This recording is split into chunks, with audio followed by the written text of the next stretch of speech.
The war had been going on for 300 years. 300 years of death, of burning planets, of entire species running from their homes. The Galactic Coalition, made up of 12 different alien races, was fighting against the Dravik Empire. And the Coalition was losing. The Dravik were strong. Their bodies were covered in thick gray scales. They stood 8 feet tall. Their eyes glowed red in the dark. But their real power was not in their bodies. It was in their minds.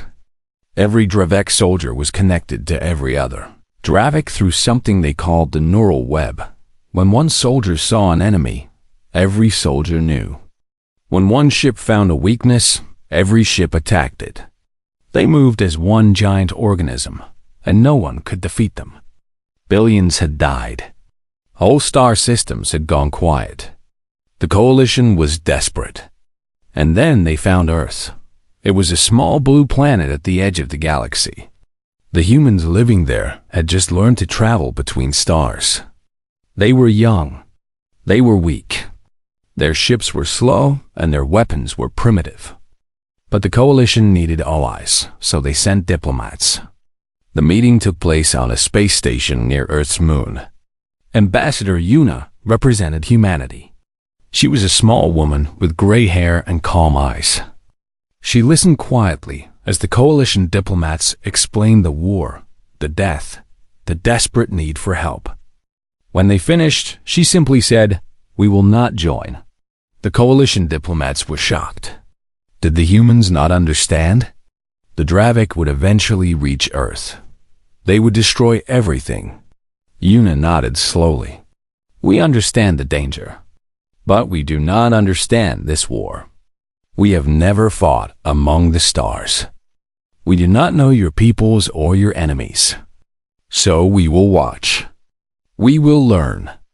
And when we are ready, we will decide." The Coalition left disappointed. The Dravik High Command received the report and laughed.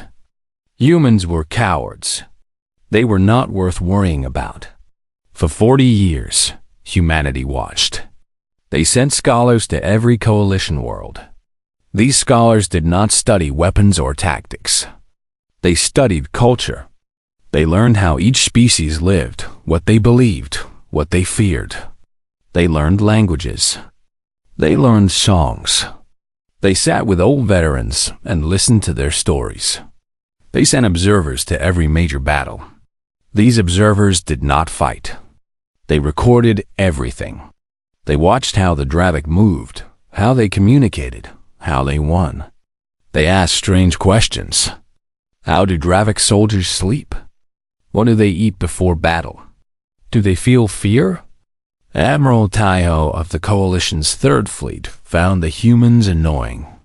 He was a tall being with blue skin and 4 arms, and he had been fighting the Dravik for 60 years. He had no patience for these small, soft creatures who ask questions instead of fighting. "They are cowards," he told his staff one evening. "They hide behind their questions and their studies while real warriors die. When the Dravik finally reach their little world, they will come crying to us for help. And I will remind them of these 40 years of silence."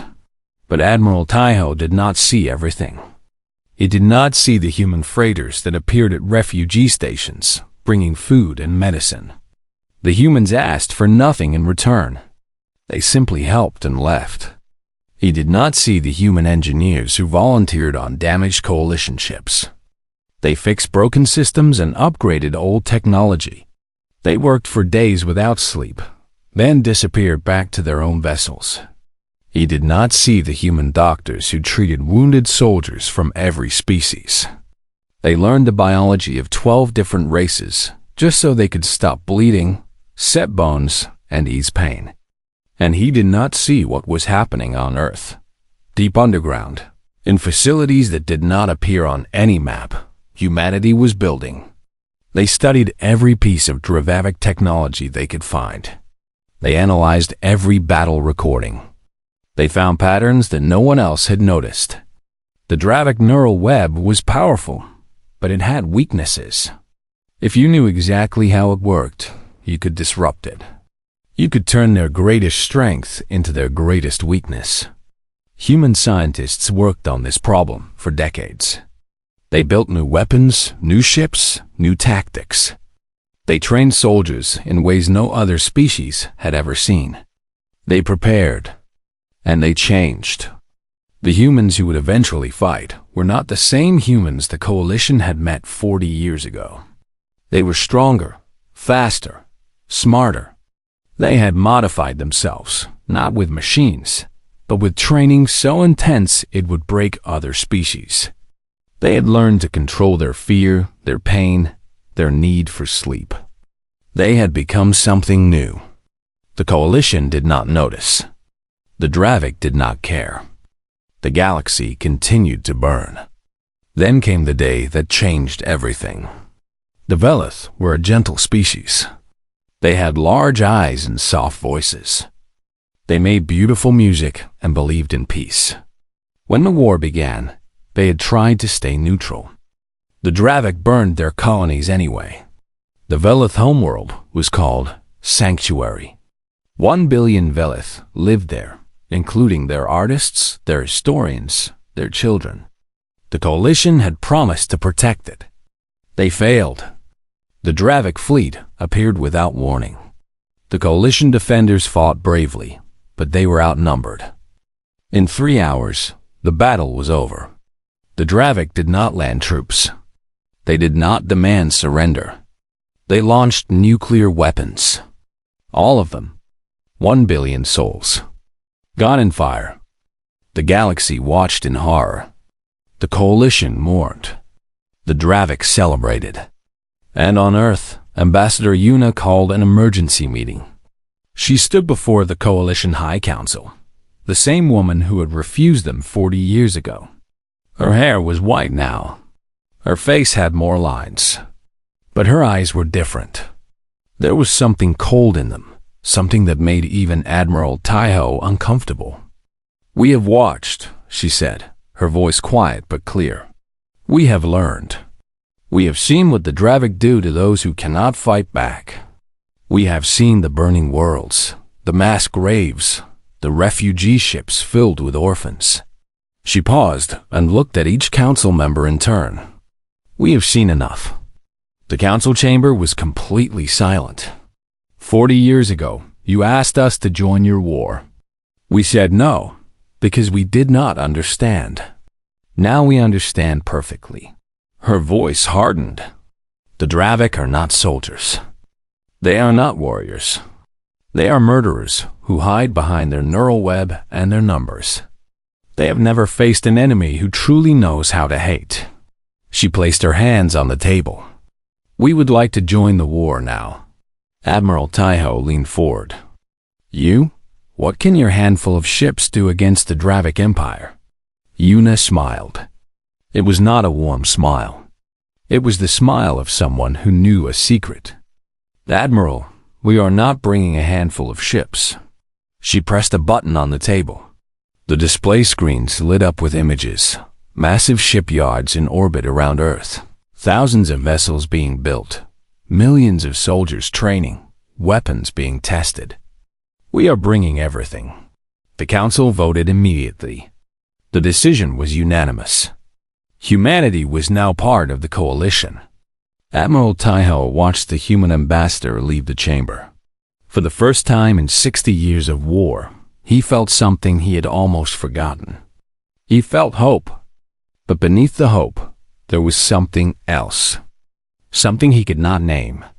When he looked into Ambassador Yuna's eyes, he had seen fury held back by iron will. He had seen patience that had been waiting for this moment. He had seen a predator finally allowed to hunt. And some small part of him, buried deep beneath his warrior's pride, felt afraid. The galaxy did not know it yet, but everything was about to change. Commander Vorath received the intelligence report on a quiet morning. He was old for a Dravik, nearly 200 years, and he had fought in more battles than he could count. His scales were scarred, and his left eye was missing, replaced by a glowing red lens that connected directly to the neural web. The report said that humans had joined the coalition. Varath read it twice, then set it aside. He remembered the humans. Small creatures, barely 6 feet tall. Soft skin that tore easily. No claws, no scales, no natural weapons. Their ships were primitive. Their technology was decades behind, and they had refused to fight for 40 years. They were clearly cowards. Varath assigned a scout fleet of 40 ships to test the human defenses. It was more than enough for such a weak species. The fleet would destroy a few human stations, capture some prisoners, and return with useful information. The fleet never returned. Varath waited for 3 days. The neural web showed nothing. It was as if 40 ships and 12,000 soldiers had simply stopped existing.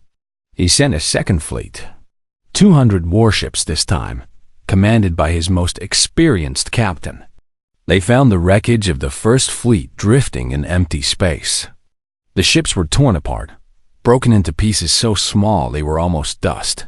There were no bodies, no escape pods, no survivors, and there were no human ships anywhere.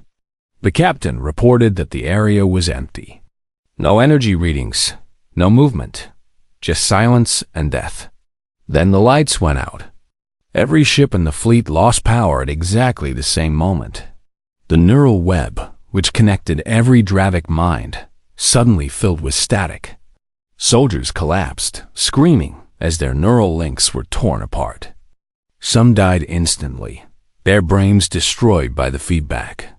Others fell unconscious, their minds broken. In the darkness, something moved.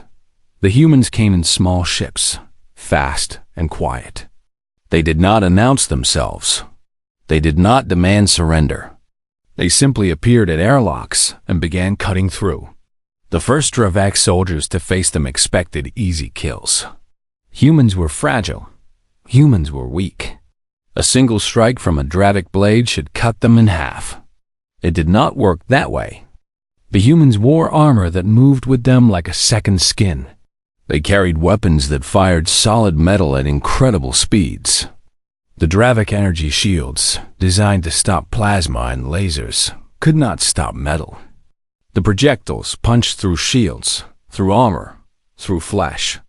But worse than the weapons was the way humans fought.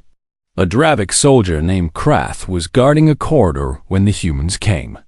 He raised his blade and charged, confident in his superior strength. The human in front of him did not run. She did not even slow down. She ducked under his strike, moved inside his reach, and drove a knife into the gap between his neck scales. As Krath fell, he saw her face. She was smiling. The humans did not fight like coalition soldiers.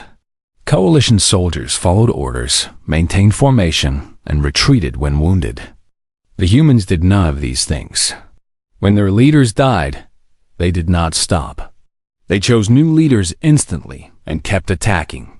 When they were cut off from their ships, they did not surrender. They used whatever they could find as weapons. Broken metal, sharp debris, even their own hands. When they were wounded, they did not fall back. They kept fighting until their bodies simply could not move anymore. One human soldier, a man named Dohan, was shot 3 times during a boarding action. Any coalition soldier would have fallen. Dohan wrapped his wounds with torn cloth, picked up his weapon, and killed 7 more Dravic before his team reached him. When asked later how he kept fighting, he looked confused by the question. "My friends needed help," he said. "So I helped." The second fleet was destroyed in 4 hours.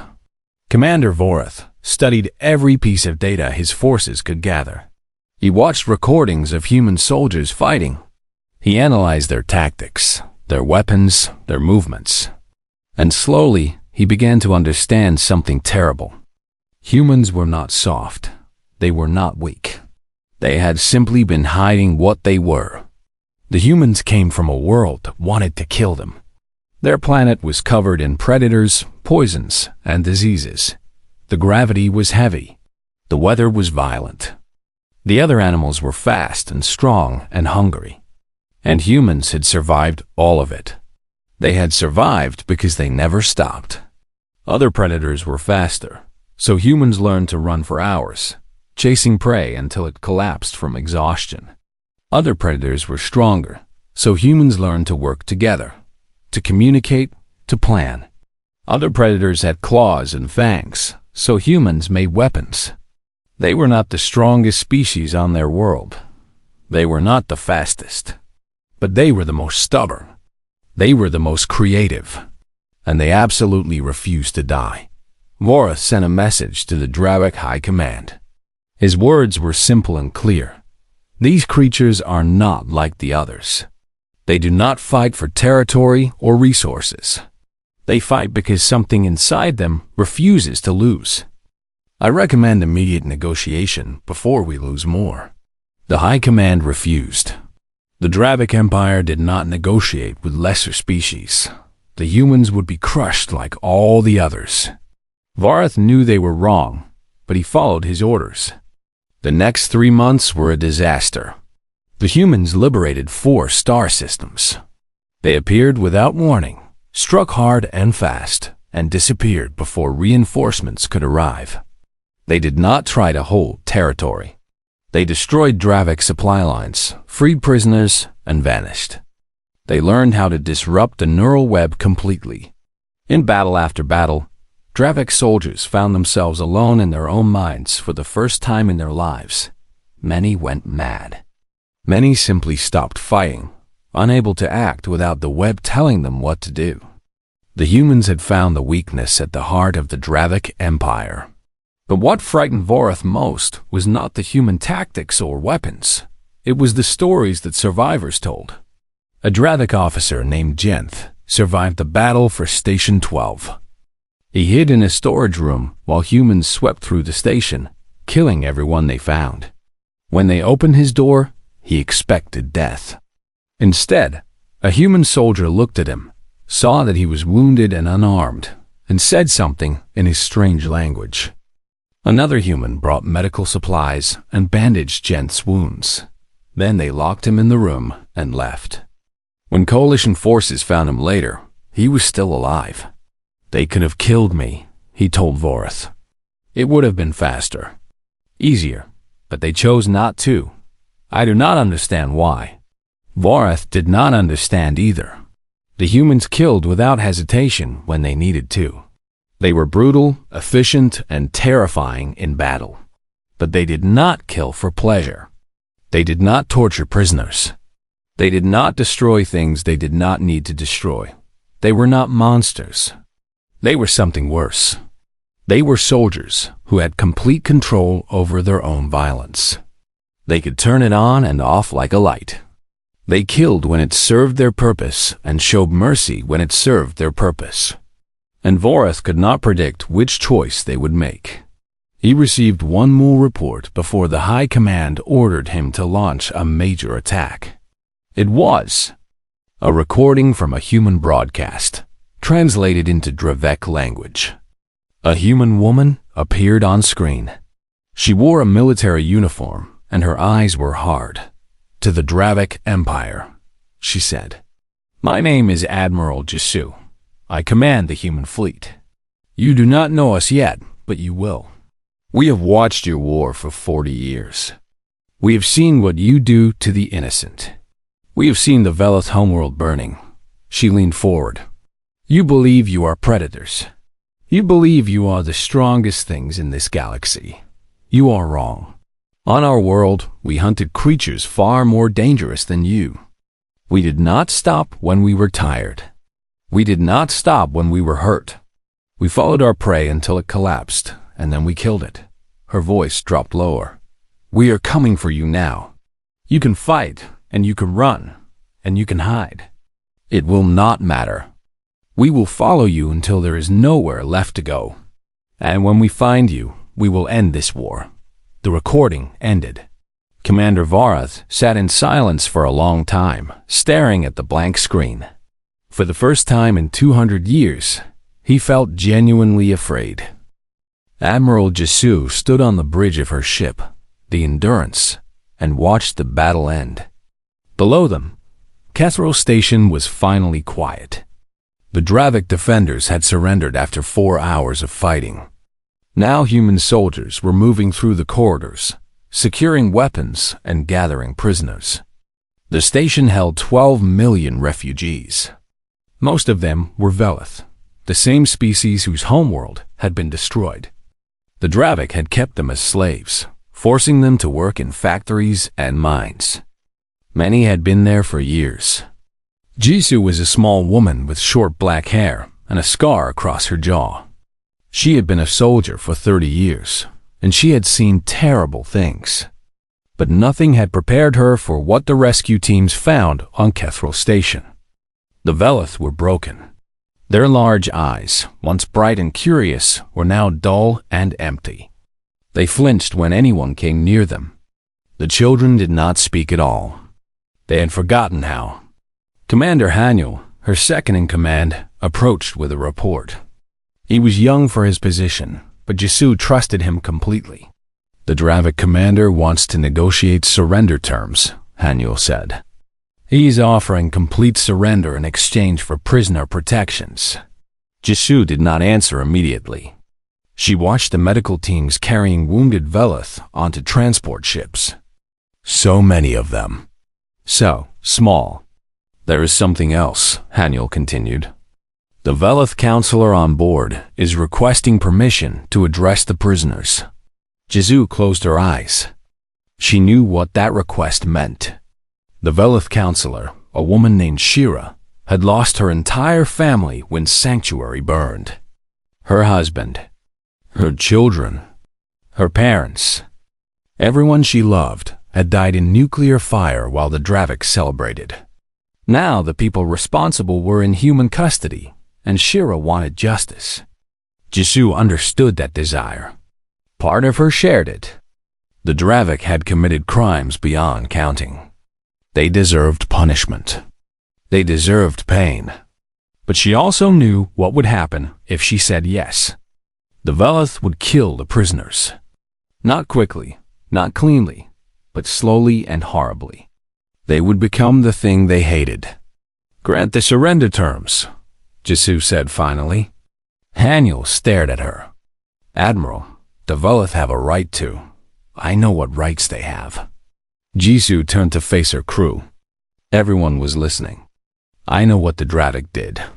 I know they deserve to die screaming. I know that showing them mercy feels like betrayal." She walked to the main viewport and looked down at the station. "For 40 years, we watched this war. We saw species destroy each other. We saw hatred become tradition. We saw children taught to kill before they were taught to read. And we made a decision." She turned back to her crew. "When we joined this war, we decided we would not become what we were fighting. The Dravik kill because they can. They torture because it pleases them. They destroy because destruction is all they understand." Her voice hardened. "We are not them. We will never be them." She looked at Haniel. "Tell Counselor Shira that the prisoners will be treated according to coalition law. They will face trial for their crimes. They will answer for what they did. But they will not be tortured. They will not be murdered. Because that is not who we are." The message was delivered. Shira came to the bridge herself, her large eyes filled with tears and rage. "You have no right," she said, her voice shaking. "You did not lose anyone on Sanctuary. You did not watch your children burn.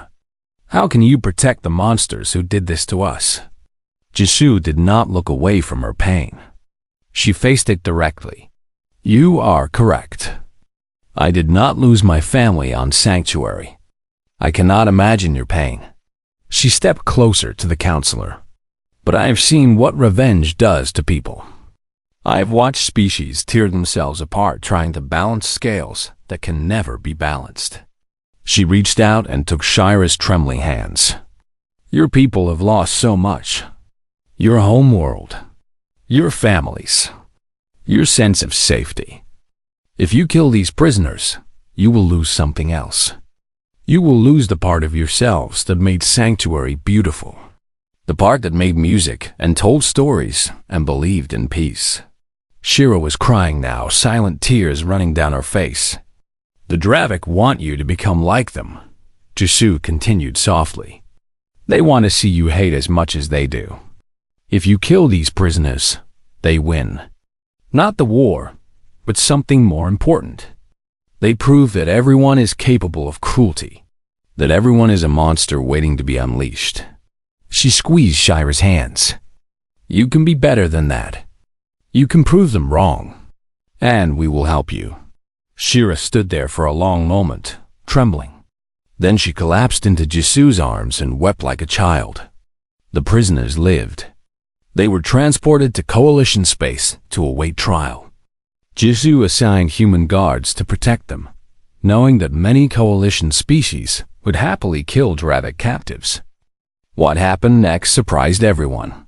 The human soldiers did not just guard the refugees. They helped rebuild. They carried supplies. They repaired broken systems. They cleaned wounds and distributed food. They sat with crying children and held them until they stopped shaking. A soldier named Dohon, the same man who had been shot 3 times and kept fighting, was found teaching Velith children how to fold paper into the shape of birds. He had learned the craft from his grandmother, he said. It had helped him feel calm when he was scared. The children did not understand his language, but they watched his hands carefully. When they made their first paper birds, they almost smiled. Coalition observers watched all of this in confusion. The humans were terrifying in battle. They killed without hesitation. They used brutal tactics and fought with a fury that made veteran soldiers uncomfortable. But here they were, sitting on the floor with refugee children, teaching them to make toys. The Velith counselor Shira approached Jisoo again days later. The rage in her eyes had faded, replaced by something like exhaustion. I do not understand your species, she admitted. You fight like demons. You kill as easily as breathing. But then you do this. She gestured at the scene below. Human soldiers playing games with children. Human medics treating elderly Velith. Human engineers repairing homes. Why? Shira asked. Why does it matter to you? We are not your people. This is not your war. Jisoo thought about the question for a long time. On our world, she said finally, we have a saying. We do not fight for our own sake. We fight for the ones who cannot fight for themselves. She looked at the children playing below. 40 years ago, we watched your homeworld burn. We watched 1 billion innocent people die because we were not ready to help. Every day since then, we have carried that weight. We told ourselves we were waiting, preparing, being smart. Our voice grew rough. But the truth is, we failed you. We could have come sooner. We chose not to. Shira was silent. So now we are here. We cannot bring back Sanctuary. We cannot undo what was done. But we can make sure it never happens again. We can protect the survivors. We can rebuild what was destroyed. Jisoo met her eyes. And we can show the galaxy that strength does not have to mean cruelty. That power can be used for more than destruction. Shira looked at her for a long moment. Then she reached out and touched Jisoo's hand, a Velith gesture of deep respect. I think, she said quietly, that I understand now. You are not fighting the Dravik because you hate them. You are fighting because you love everything they are trying to destroy. Jisoo nodded slowly. Yes, that is exactly right. Commander Vorath obtained recordings of everything that happened on Kethril Station. He watched the humans fight with terrifying efficiency. He watched them show mercy to defeated enemies. He watched them comfort crying children. He watched the video of Dohon teaching paper folding 17 times, trying to understand. These were the same creatures who had slaughtered his fleet in darkness. The same creatures who had broken the neural web. The same creatures who fought like they had no fear of death. And they spent their free time making toys with children. Vorath finally understood what made humans truly dangerous. It was not their tactics or their weapons or their stubborn refusal to die. It was that they chose to be kind.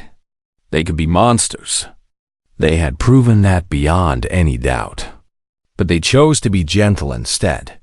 They chose to protect instead of destroy. They chose to heal instead of hurt. That choice was what made them terrifying.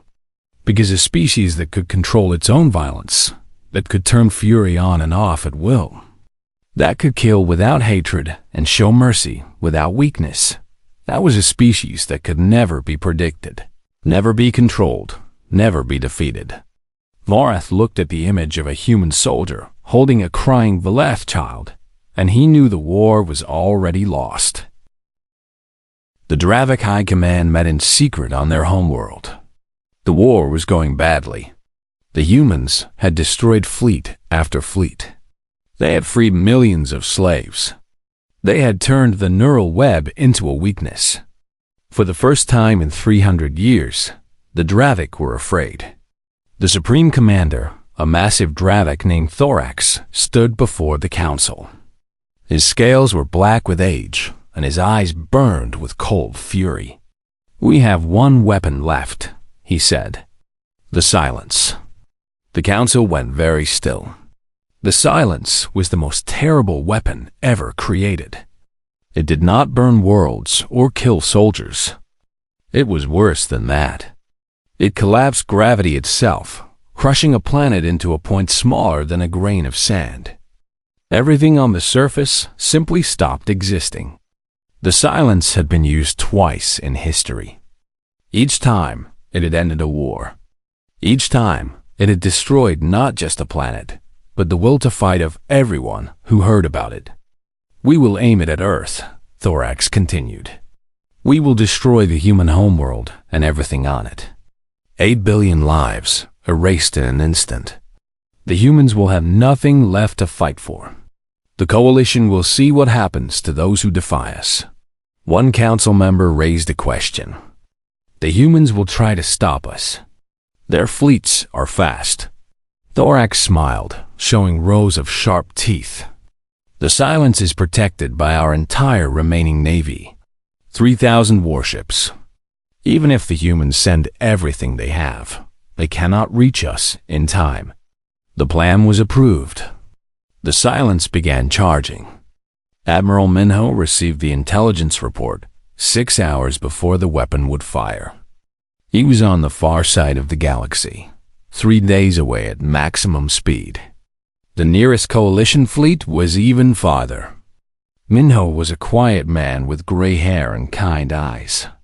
He had been a teacher before the war, a professor of history at a university in Seoul. He had never wanted to be a soldier. But when humanity joined the war, he had volunteered like millions of others. Now he stood on the bridge of his flagship, the Resolve, and stared at the impossible situation. 3 days to travel. 6 hours until Earth died. No one could get there in time. Except there was one way. The fold drives were experimental. Human scientists had developed them in secret over the past 20 years. They could move a ship instantly across vast distances, folding space like paper.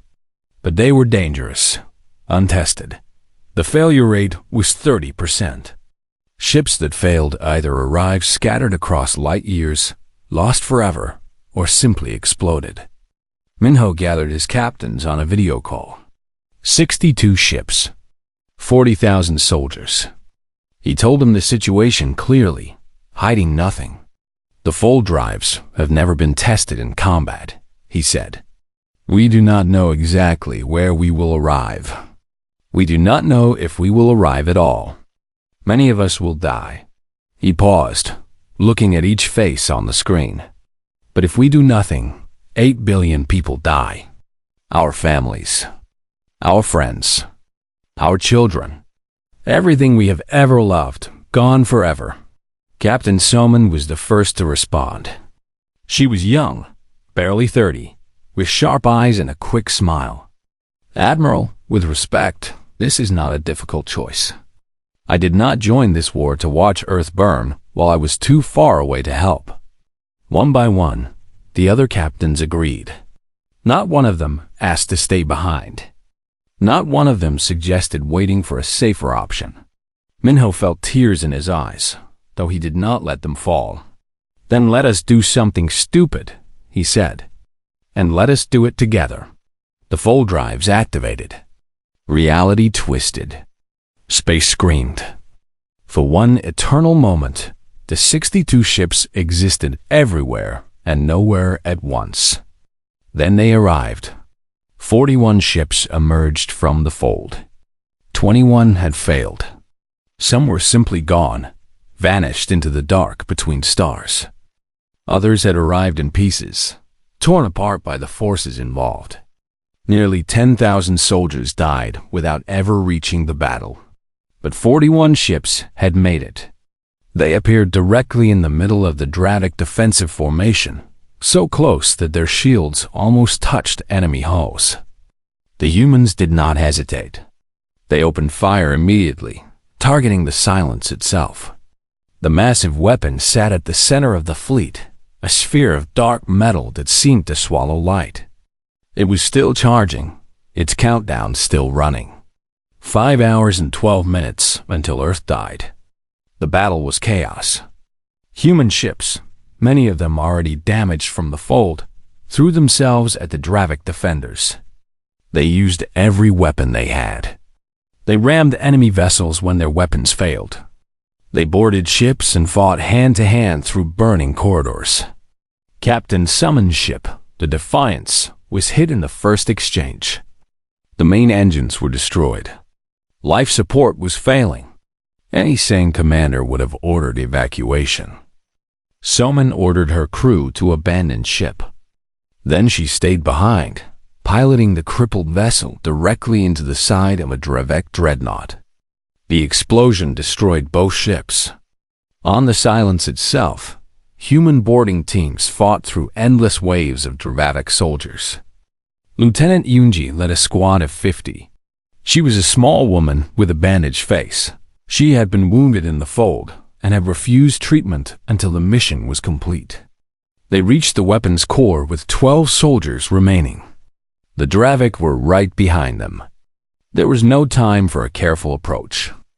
"Plant the charges," Yunji ordered. "I will hold them." Her soldiers argued. She was their commander. She should evacuate with them. Yunji smiled, her face pale from blood loss. "Someone has to hold this corridor. I am already dying." "You are not. Go." She held the corridor for 6 minutes. The Dradic came in waves. She killed them with her rifle until it ran empty. She killed them with her pistol until it jammed. She killed them with her knife until it broke. She killed the last one with her bare hands, strangling him with arms that barely had strength to move. When the charges detonated, Yunji was still alive. Barely. The Silence exploded. The shockwave was visible from 3 star systems away. A ring of fire expanding outward, consuming everything in its path. 30 human ships were caught in the blast. They died instantly, vaporized along with the weapon they had come to destroy. The Dradic fleet was broken.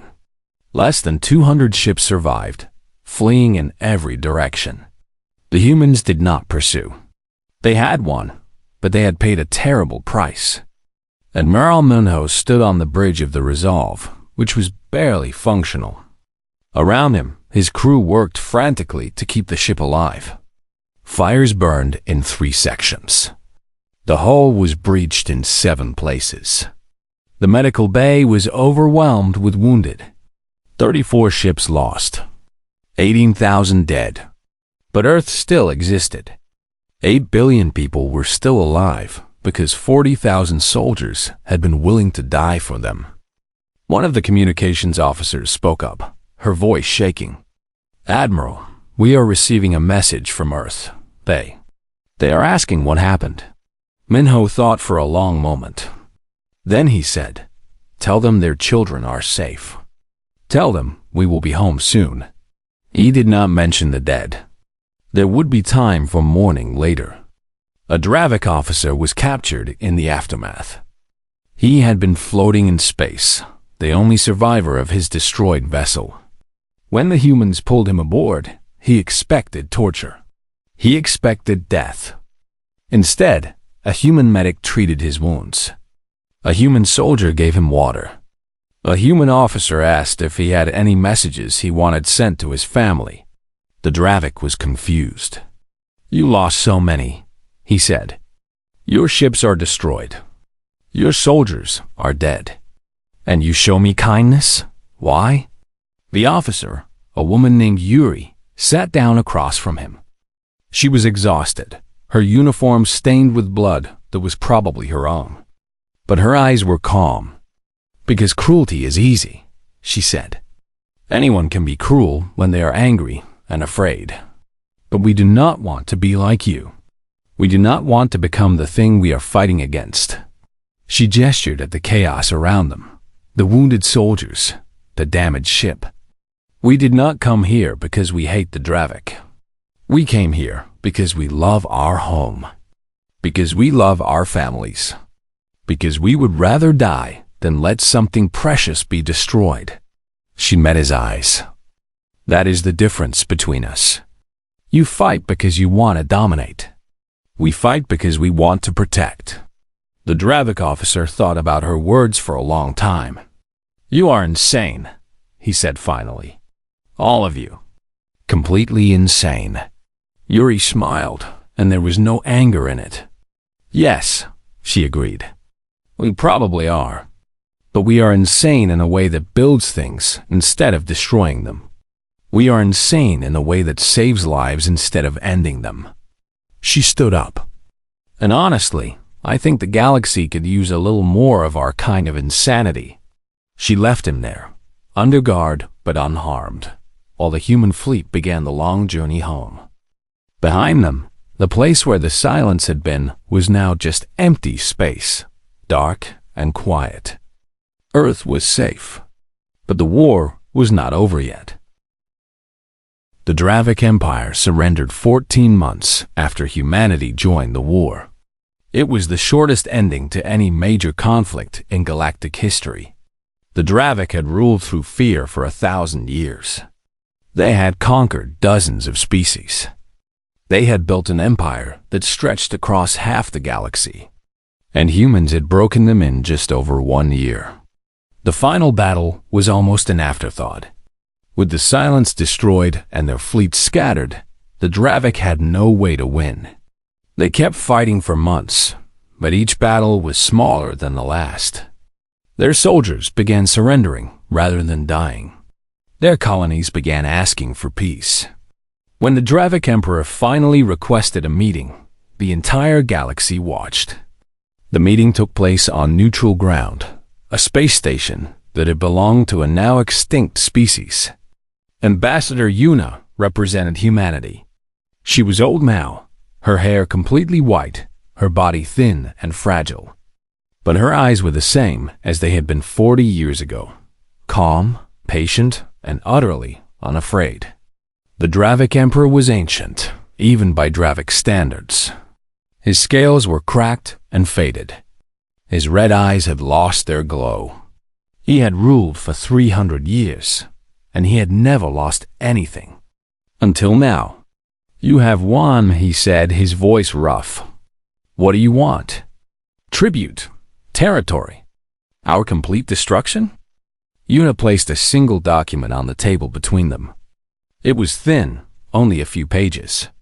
The Emperor stared at it in confusion. "These are our terms," she said.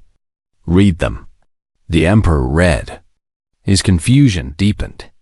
The humans did not demand tribute. They did not claim territory.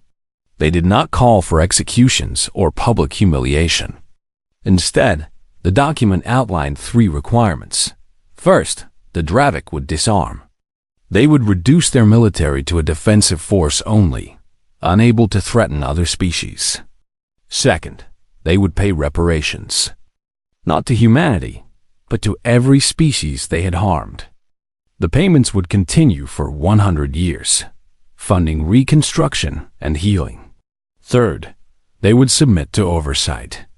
Human and coalition observers would monitor their government for 50 years, ensuring they kept their promises. That was all. The Emperor looked up at Yuna. This is nothing. You could demand our destruction. You could enslave us as we enslaved others. Why do you ask for so little? Yuna was quiet for a moment. When she spoke, her voice was soft but clear. We watched you for 40 years, she said. We saw everything you did. The burning worlds, the mass graves, the slave markets, the children crying for parents who would never come back. She leaned forward slightly. We could destroy you. Part of me wants to. Part of me wants to burn your homeworld the way you burned Sanctuary. Part of me wants you to feel exactly what you made others feel. Her eyes held the Emperor's gaze. But we did not join this war to become you. We joined to create something better. A galaxy where strength is not used for cruelty. Where power serves the weak instead of crushing them. She pushed the document closer to him. You will answer for what you did. Every crime will be recorded. Every victim will be remembered. Your children and your children's children will learn the truth about your empire. That is your punishment, not death memory. You will never be allowed to forget. The Emperor signed the document. The treaty ceremony was held at the ruins of Sanctuary, the Velith homeworld that had been destroyed at the start of humanity's involvement. The nuclear fires had long since faded, but the planet was still dead. Nothing lived there. Nothing grew. But humans were already working to change that. Human scientists had developed atmospheric restoration technology. It was slow work, but it was possible. They estimated it would take 300 years to make Sanctuary livable again. We will be here, Admiral Jisoo told the Velith Councilor Shira. However long it takes. We will not abandon this world. Shira stood among the ashes where her home had once been. Her large eyes were wet, but she was not crying. She was watching human workers plant seeds in specially treated soil, testing which plants might survive the radiation. 300 years, she said. You will not live to see it finished. No, Jisoo agreed. But others will continue our work. That is what we do. We build things that outlast us. We plant trees whose shade we will never sit in. Shira turned to look at her. Why? Why do you care so much about a world that is not yours? Jisoo thought about the question. She thought about the 40 years humanity had watched, feeling helpless. She thought about the day Sanctuary burned, and the promise she had made to herself then. Because we remember what it feels like to be alone and afraid, she said finally. Every species in this galaxy felt that once, when they were young and the universe was vast and uncaring. Most species forget that feeling as they grow powerful. They stop seeing others as fellow travelers and start seeing them as obstacles or resources. She gestured at the dead landscape around them. Humans never forgot. We remember what it was like to be small. We remember the fear. And because we remember, we cannot look at suffering and do nothing.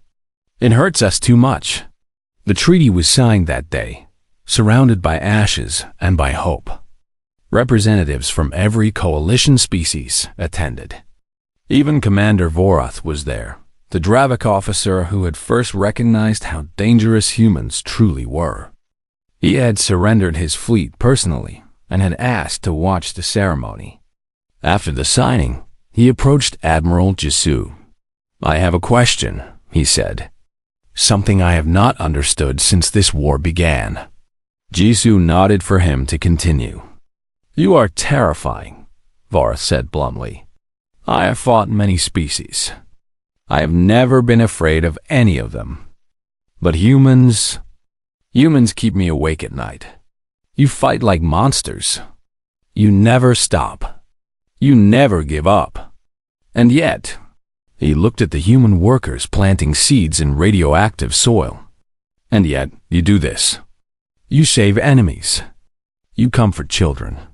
You spend 3 centuries restoring a world that is not your own. His voice was confused and almost angry. How can you be both things? How can you be killers and gardeners at the same time? Jisoo was quiet for a long moment. When she answered, her voice was thoughtful. Because we choose to be, she said. That is the only answer I can give you. We choose what we become. Every day, with every action, we decide who we are. She turned to face him directly. Humans can be monsters. We know this better than anyone. Our history is full of atrocities, cruelties, failures. We have hurt each other in every way imaginable. We know exactly how dark we can be. Her voice softened. But we also know how bright. We know we can create beauty from nothing. We can love without reason. We can choose kindness when cruelty would be easier. We can decide, every single day, to be better than we were yesterday. She looked at the dead world around them, at the workers planting seeds that would not bloom for generations. That is what makes us human. Not our violence or our gentleness, but the fact that we can choose between them. And today, we choose to build. We choose to heal. We choose to create a galaxy where no one has to feel the fear we felt when we were young and alone. Vareth stared at her for a long time. Then, slowly, he bowed his head. I think, he said quietly, that I understand now. You are not warriors or peacemakers. You are something stranger. Something new. He raised his head. You are a species that is constantly deciding what it wants to be. And that decision is what makes you terrifying. Jisoo smiled, and there was warmth in it. Maybe, she said. Or maybe we are just stubborn. We see something broken, and we want to fix it. We see something hurting, and we want to help. It is not complicated. It is just us. The ceremony ended as the sun set over the dead world of Sanctuary. Human workers continued their slow, patient labor, measuring soil and testing water and planting seeds. The galaxy had learned a new meaning of fear. The humans had shown them exactly how terrifying a determined species could be. But they had also learned something else. Something that might have been even more important. They had learned a new meaning of hope. And for the first time in 300 years, the stars felt safe.